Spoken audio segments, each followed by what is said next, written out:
ரீசெண்டாக சோர் எ wife from future அப்படின்னு ஒரு இந்தோனேஷியன் படம் ஒன்று ஓடிடியில் பார்த்தேன். அகெயின் இது எந்த மாதிரியான படம்னா, ரீசெண்டாக சர்வமயா ரிலீஸ் ஆகி ஓடிடியில் ரிலீஸ் ஆகி ரொம்ப நல்ல ரெஸ்பான்ஸ் வந்துக்கிட்டு இருக்கு.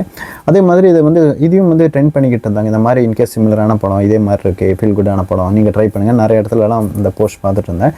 சரி, ஓகே, அப்படி என்ன தான் இருக்குன்னு பார்த்துடலான்னு ஓடிடியில் இந்த படம் போட்டு பார்க்க ஆரம்பித்தேன். ரொம்பவே நல்லா இருந்தது. ஜஸ்ட் அந்த படத்தை பற்றி என்ன இதுன்ட்டு ஜஸ்ட் நான் ஷேர் பண்ணணும்னு நினச்சேன். அகெயின் இந்த படம் ஆண்டி லாரன்ஸ் அவங்க எழுதி டைரக்ட் பண்ணி, இதில் ஷெய்லா டாரா ஐஷா அவங்க தான் மெயின் லீட் பண்ணியிருக்காங்க. மெயின் ஆக்ட்ரஸ் ரொம்ப நல்லா பண்ணியிருந்தாங்க. இந்த படத்தோட கதை என்னென்னா, அகெயின் ஜானதன் அவங்க ஒரு இந்தோனேஷியன் ஃபோட்டோகிராஃபர். ட்ராவல் பண்ணி நிறைய இடத்துல அந்த ஃபோட்டோகிராஃப்ஸ் எடுத்து இது பப்ளிஷ் பண்ணுவாங்களே. பட் இப்போ வரைக்கும் அவருக்கு பெருசாக எங்கேயுமே ஒரு கிளிக் ஆகலை. ஓப்பனிங்லேயே ஒரு ஆர்டிக்கில் ஒரு இடத்துல ஒரு ஃபோட்டோலாம் எடுத்துகிட்டு அப்புறம் வீட்டுக்கு போகிறாரு. ஃப்ரெண்டெல்லாம் மீட் பண்ணுறாரு. ஒரு நாள் நைட்டு தூங்கி எந்திரிக்கும் போது பார்த்தா பக்கத்தில் ஒரு லேடி படுத்துக்கிட்டு இருக்காங்க. எந்திரிச்சோன்னா இவர் பயப்படுறாரு. அவர் எந்திரிச்சு, ஹாய், நான் தான் ஒய்ஃப், என் பேர் சோர், நான் ஃப்யூச்சர்லேருந்து வந்திருக்கேன் அப்படின்னு சொல்கிறாங்க. சோர், ஐ எம் ஃப்ரம் ஃப்யூச்சர் அப்படின்னு சொல்லியிருக்காங்க. இவரால் நம்பவே முடியல. அவங்க கன்வின்ஸ் பண்ண ட்ரை பண்ணிகிட்டே இருக்காங்க. இவர் எங்கே போனாலும் கூட வராங்க, நம்பவே முடியல. கேர்ள் ஃப்ரெண்டை பார்க்க போனால் அங்கேயும் வராங்க. பிரேக்கப் ஆயிருன்னு சொல்கிறாங்க.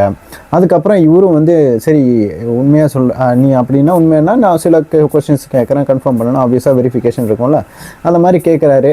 அவங்களும் கரெக்டாக எல்லா விஷயங்களும் யாரா name, sister name, mother name, எல்லா விஷயங்களும் கரெக்டாக சொன்னதுக்கப்புறம் இவரு கொஞ்சம் நம்ப ஆரம்பிக்கிறாரு. அதுக்கப்புறம் வீட்டில் இவருக்கு ஒரு ஹெல்ப் பண்ணுறாரு. கரெக்டாக இந்த ஒரு ஃபோட்டோஸ் இருக்குல்ல, இந்த ஒரு ஃபோட்டோ, இவர் நிறையா ஃபோட்டோலாம் எடுத்து நெகட்டிவாக வச்சுருப்பார். இந்த ஃபோட்டோ எடுத்து நீ கொடு, இதுதான் உனக்கு கிளிக் ஆகும், இது கொடுத்தீங்கன்னா கண்டிப்பாக இது ஒர்க் அவுட் ஆகும் அப்படின்னா இவர் அதே மாதிரி அந்த ஃபோட்டோவை நெகட்டிவ் ஃபோட்டோ பண்ணி கொடுக்குறாங்க. அது கிளிக் ஆகி ரொம்ப ஃபேமஸ் ஆகிடுறாரு. அதே மாதிரி அதுக்கப்புறம் இவங்க 2 பேரும் இன்னும் நல்லா பழகலாம் ஆரம்பிக்கிறாங்க. எல்லாமே ஓகே தான். அப்புறம் கொஞ்ச நாள் போனதுக்கப்புறம் இவங்க ஒரு நாள் வெளியே அந்த ஹஸ்பண்ட் கேரக்டர் வெளியே ஸ்மோக் பண்ணுறாரு. இவங்க அவங்க ஒய்ஃப் நீங்கள் ஸ்மோக் பண்ணாதீங்க நீங்கள் அப்படின்னு சொல்கிறாங்க. அவங்க இதுதான் கடைசி ஒன்று அப்படின்னு சொன்னதுக்கு, நீங்கள் இதே மாதிரி தான் சொல்லிக்கிட்டே இருக்கீங்க, இது உங்களுக்கே இதாக ரொம்ப ப்ராப்ளத்தில் முடியும் அப்படின்னு அவங்களும் சொல்ல கடைசியாக ஒரு வழியாக நீங்கள் இப்படியே நீங்கள் பண்ணிட்டு இருந்தீங்கன்னா இதனால தான் நீங்கள் 8 வருஷம் இப்போ இருந்து 8 வருஷத்தில் நீங்கள் ஹார்ட் அட்டாக் இறந்துருவீங்க அப்படின்னு சொன்ன உடனே டக்குன்னு இந்த நம்ம ஆக்ட்ரஸ் ஷெய்லா அவங்க இருக்காங்களா, ஷெய்லா சரி இந்த படத்தில் ஷோர் அவங்க மூக்குலேருந்து ரத்தம் அங்கேயே இறந்து போயிடுறாங்க. டக்குன்னு இறந்து போனதுக்கப்புறம் திரும்ப எந்திரிக்கிறாங்க. பார்த்தா அதே மாதிரி பெட்டில் தூங்கிட்டு இருக்காங்க, எந்திரிக்கிறாங்க. இப்போ தான் புரியுது. இங்கே தான் டைட்டில் ஆக்சுவலாக போடுறாங்க. ஸோ இது ஒரு மாதிரியான டைம் லூப் படம். இவங்க அங்கேயே நிறைய பேருக்கு நமக்கு அண்டர்ஸ்டாண்ட் ஆகிக்கும். அதாவது இன்கேஸ் நீங்கள் எப்போ செத்துருவீங்க, இல்லை இதனால் செத்துருவீங்க, இல்லை ஸ்மோக் ஏதாவது இந்த ரிலேட்டடாக பேசினாலே அந்த இடத்துலேயே அவங்க இறந்து போயிடுறாங்க. அந்த ரீசன் சொன்னோன்னா அதுக்கப்புறம் இந்த ஒரு டைம் லூப்பில் எங்கே படுத்து எழுந்திரிச்சாங்களோ அங்கே எழுந்திரிக்கிறாங்க. இவருக்கு எதுவுமே ஞாபகம் இருக்கிறது ஹஸ்பண்டுக்கு. ஆனால் இவங்களுக்கு எல்லாம் ஞாபகம் இருக்குது, திரும்ப அட்டம் பண்ணுறத. அதுக்கப்புறம் திரும்ப எழுந்திரிக்கிறாங்க, திரும்ப அதே மாதிரி எக்ஸ்பிளைன் பண்ணுறாங்க. இந்த டைம் லூப் போய்கிட்டே இருக்குது. ஏதாவது ஒரு இடத்துல இந்த விஷயங்கள் கம்யூனிகேட் பண்ணுறப்போ, ஏதோ ஒரு விஷயம் பண்ணுறப்போ அங்கங்கே டப்புன்னு இறந்து போயிடுறாங்க, திரும்ப எந்திரிக்கிறாங்க. இந்த மாநாடு படத்தில் சிம்பு எந்திரிப்பார்ல, அதே மாதிரி திரும்ப எந்திரிச்சுக்கிட்டே இருக்காங்க. ரொம்ப ஒவ்வொரு இதுலேயும் ஏதோ ஒன்று சொல்லி ட்ரை பண்ணணும்னு நினைக்கிறாங்க.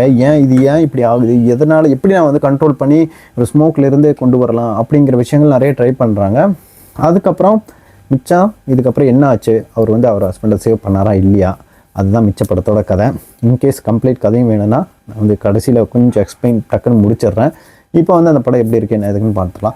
ஆக்சுவலாக இது ஒரு மாதிரியாக இது சர்வமயாக்கு முன்னாடியே வந்துருச்சு. ஆனால் நான் இப்போ தான் இது பார்க்குறேன். அகைன் ரெண்டும் ஒரு மாதிரி சிமிலரான ஸ்டோரி தான். பட் என்னென்னா சர்வமயாவில் கொஞ்சம் பேட் எண்டிங் இருக்கும், இதில் பாசிட்டிவ் எண்டிங் தான். அதனால் ஒன்றும் பயம் இல்லை.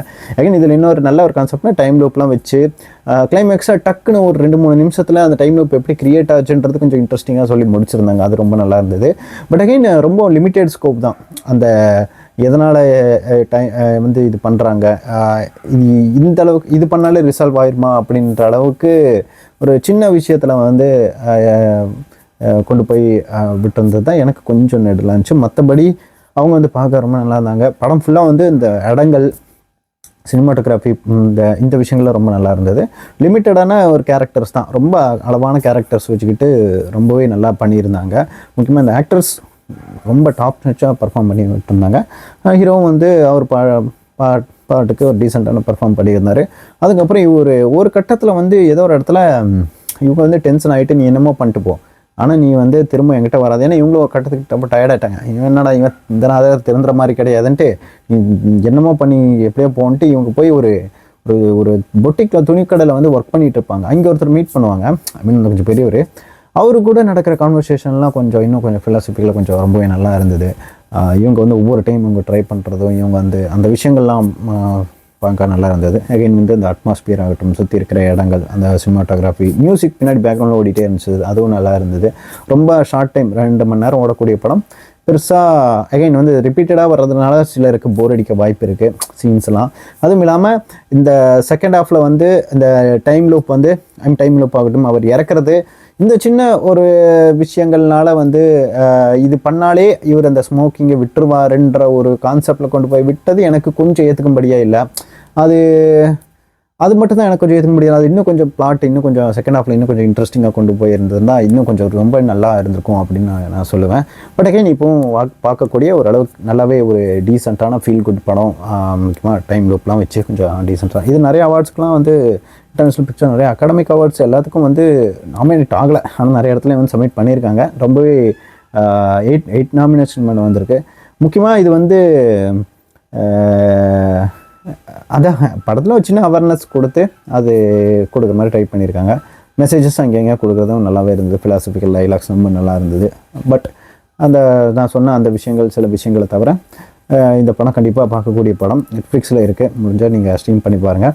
முக்கால்வாசி இடத்துல வந்து இவங்க இந்தோனேஷியன்லாம் பேசுகிறேன்ட்டு நிறைய இடத்துல இங்கிலீஷும் பேசுகிறாங்க. முக்கால்வாசி இடத்துல இங்கிலீஷ் தான் பேசுகிறாங்க, அதனால் தாராளமாக ட்ரை பண்ணலாம். ஸோ இதோட இன்கேஸ் வந்து ஸ்டாப் பண்ணிக்கோங்க, ஸ்பாய்லர் வேணாம்னா. நான் ரிமைனிங் என்னன்னு சொல்லிடுறேன்.